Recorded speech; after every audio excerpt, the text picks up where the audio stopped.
জাতীয় বিশ্ববিদ্যালয়ে 2024 সালের অনার্স তৃতীয় বর্ষ পরীক্ষায় প্রবেশপত্র ডাউনলোডের বিষয়ে একটা বিজ্ঞপ্তি জারি করছে। এই বিজ্ঞপ্তিটা চলুন আমরা দেখি কি বলছে।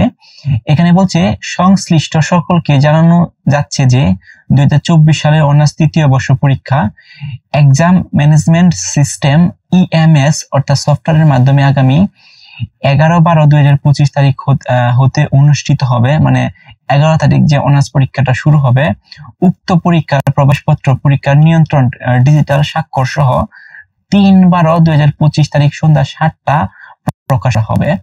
সংশ্লিষ্ট সকল কলেজ কর্তৃপক্ষ প্রবেশপত্র ডাউনলোড করে প্রিন্ট নিয়ে প্রবেশপত্র নির্দিষ্ট স্থানে অধ্যক্ষ সিল সহ স্বাক্ষর প্রদান করে পরীক্ষার্থীদের নিকট বিতরণ করতে হইব।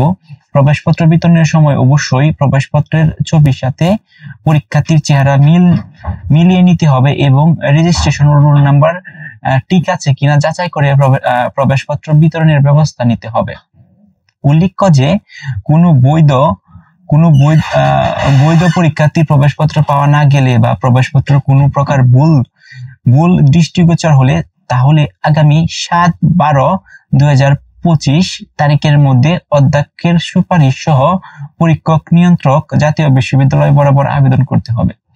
বিশেষ দ্রষ্টব্য, রুল বিতরণ ও হাজিরা শীট এক্সামিনেশন ম্যানেজমেন্ট সিস্টেম মানে ইএমএস যে সফটওয়্যারটা আছে এর কলেজ প্যানেল থেকে ডাউনলোড করে প্রিন্ট কপি নির্ধারিত কেন্দ্রে সরবরাহের ব্যবস্থা নিতে হবে। ওকে, সো প্রবেশপত্র ডাউনলোড করার যে লিঙ্কটা যেন আছে এর যে লিঙ্ক এর হচ্ছে ems.nu.ac.bd এই সফটওয়্যারের মাধ্যমে তাদের যে লগইন ক্রেডেনশিয়াল গুলো আছে কলেজের অর্থাৎ ইউজার আইডি এবং পাসওয়ার্ড সেগুলো দিয়া সেখান থেকে ডাউনলোড করতে পারবে। সো এটা হচ্ছে এই যে নিয়োগ বিজ্ঞপ্তিটা দিচ্ছে সেটা হচ্ছে টোটালি কলেজ কর্তৃপক্ষ অর্থাৎ জাতীয় বিশ্ববিদ্যালয়ের যে কলেজগুলো আছে কলেজ কর্তৃপক্ষের এটা হলো দায়িত্ব। তারা এটা ডাউনলোড করে এটা আপনাদেরকে বিতরণ করে দিবে অর্থাৎ শিক্ষার্থীর হাতে বিতরণ করে দিবে।